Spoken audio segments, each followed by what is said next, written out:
Breakfast in the camper. It's beautiful. Yeah, and eggs that are frozen. You're kidding me. Look.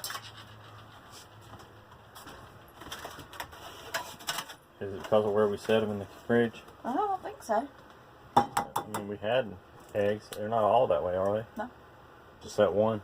Yeah. What'd you think about that, Oscar? See, it's not like the eggs weren't up here. They were right there. Yeah, so it's probably just that one corner one.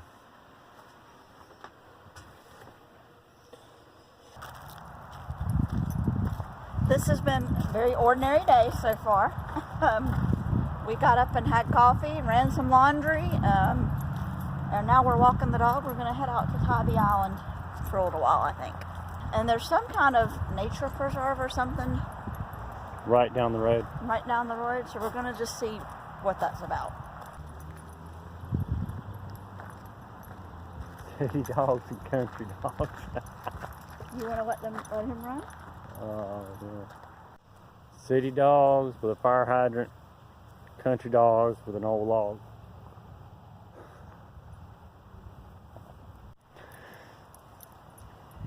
What you doing, dog? Not all the time. Most of the time we talk about the camper side of the camper couple. This time we might talk more about the couple side of the camper couple. Because we fell in love 8 years ago. Yep, at an RV show. At an RV show. And it's been wonderful. Yeah. I think that the things that we went through before kind of made us better for each other now.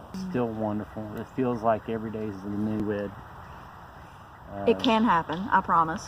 But when we first got together, we were really skeptical because both of us had been through marriages that didn't work and been through things that were very painful and very hurtful, and it was very scary to give love a second chance. But I'm so glad that we did. Me too. Me too. It took a long time for me to come around, especially. I think I was harder than you were. Yeah. To be honest with you, after that night at the RV show, I was hooked. Which was our second date. Yeah. And we had talked, we met online and we had talked a lot by email, and then of course you know how it is nowadays, you graduate to text messaging.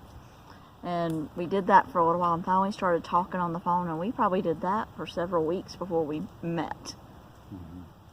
So that's kind of how it began, but I thank God for it.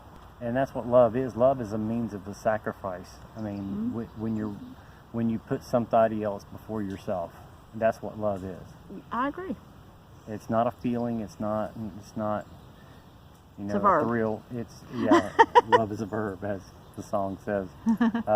And it takes some action, and it also is something that you do to put the other person first. And like, kites are not her thing. I mean, but she knows that kites are my thing, and so she will go to kite festivals with me. Not because it's her thing, not because she's into it, but because she loves me. And it makes him happy. And because she really loves me, she will go to places like that are not her thing.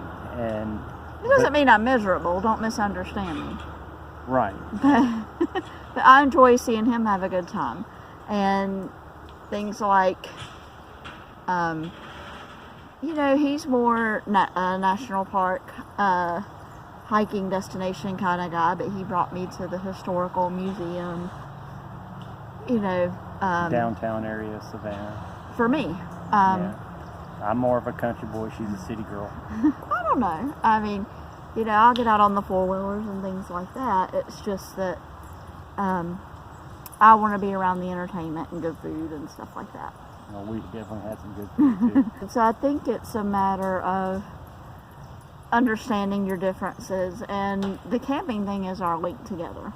Going places and spending time together. That's another thing, too. You've got to spend time together. If you're constantly apart, if you're all too busy to be together, that's going to make your marriage fall apart. Absolutely. Absolutely. So you got to make spending time together a priority over everything else, over work, over friends, over duties. you know, even your volunteering and things like that, if it's keeping you apart, don't do it. Yeah. You got to make spending time together a priority. And we are going to finally get this dog out of here and walk around the campground, and we'll show you what we see. Thanks, guys. Oh, here's the river. Come on, buddy. Oh, look, cool. They even got a place you can launch your kayaks. Want to launch a kayak? Too cold. Too cold? How can you say it's too cold? I mean, it's a kayak. Well, I mean, Nate and Marissa did it up in Alaska. In the summer. Well, still, it was Alaska. This is neat. Oh, fire pits. Oh. Grill. Wow. Beautiful. What a cool cat. Watch out for gators. Yeah, no kidding. They do have gators down here, just to let you know. Oscar would be a snack.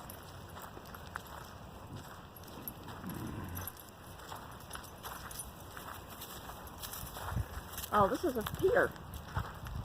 Yeah. Not a bridge. Still.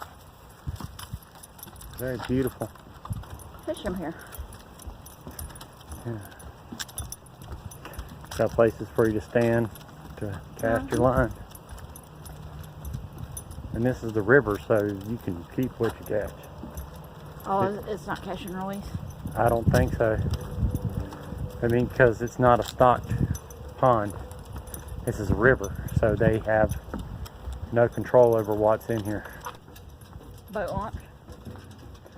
Yep. They really should like rent canoes and stuff. Wow, look at this. Beautiful. That goes back that way. Yeah, we could. If we came in here when it wasn't cold, we would bring the kayaks. Yeah, we could. We could kayak this.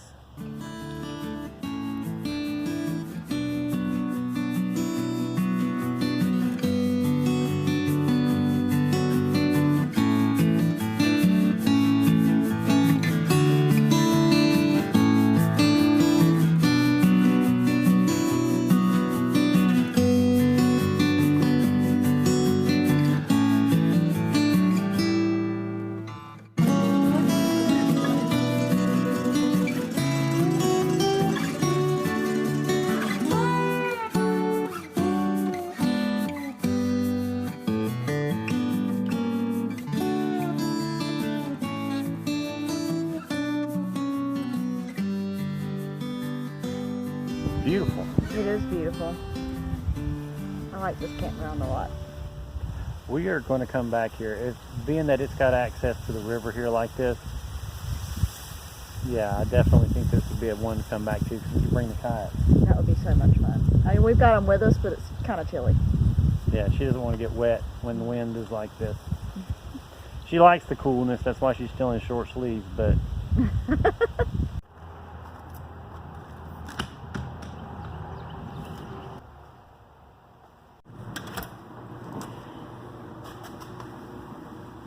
Oh yeah, they're done. Oh, I can't get those out.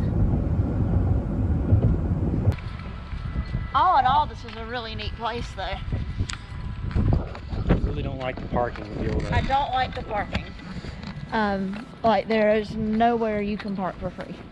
There's no just free public parking, which I kind of think stinks.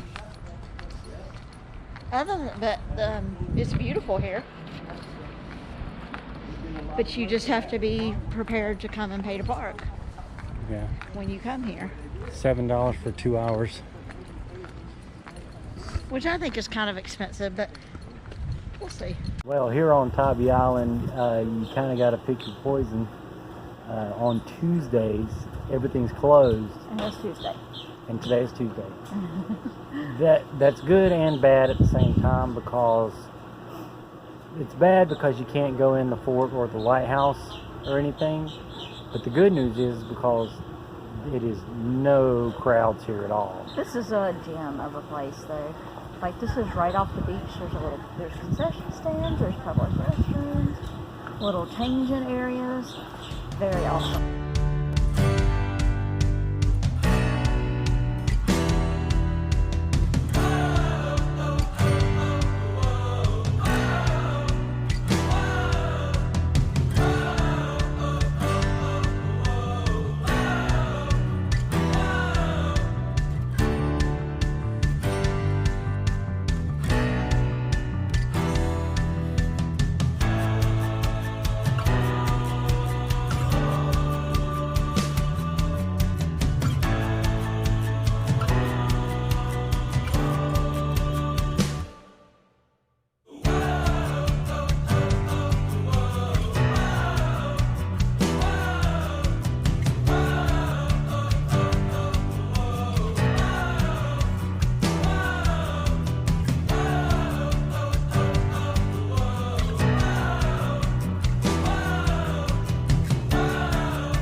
see the lighthouse behind us. Perfect day. Perfect. I mean, it's too cold to go swimming, but it's beautiful to be on the beach. What I will say is there's lots of walkability, or if you have bikes, very easily, everything is easily biked, Yeah. which is great. Easy But it's access. not super convenient for cars. Parking everywhere. I love that one.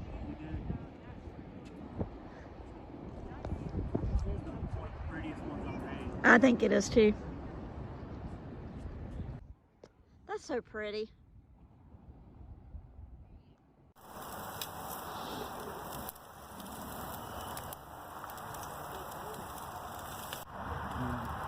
Well, we're back at the campground now, grilling out, getting ready to have dinner for tonight. The campground is a little bit tight, as you can see. There's not much space in between the campers, but there's a little space back behind here that we're going to be starting a campfire. We're going to have a campfire tonight.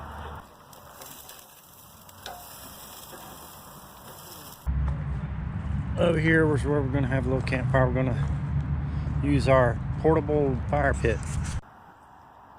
Steak dinner, oh my word.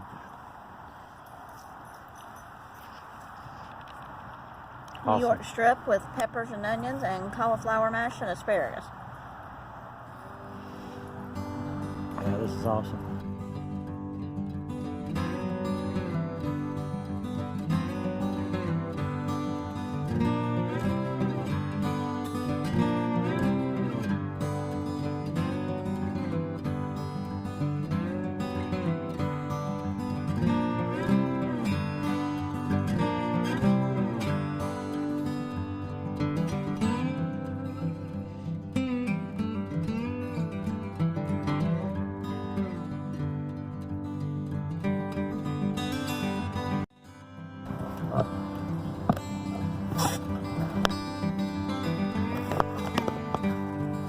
That's going to go in the bloopers.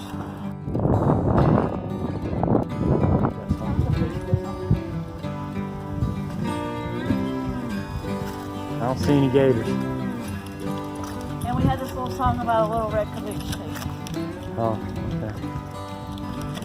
You see any gators? But you did the letter people. In kindergarten, we did it one time. We did the letter people all year. We did the other people until we got to Mr. M, and then we were done. Mr. M was my favorite. With And then they Munchy said, Mouth. because we got too loud on that one. Everybody liked Mr. M. We got so loud that they outlawed it. It wasn't the pinball song? Pinball song got outlawed too.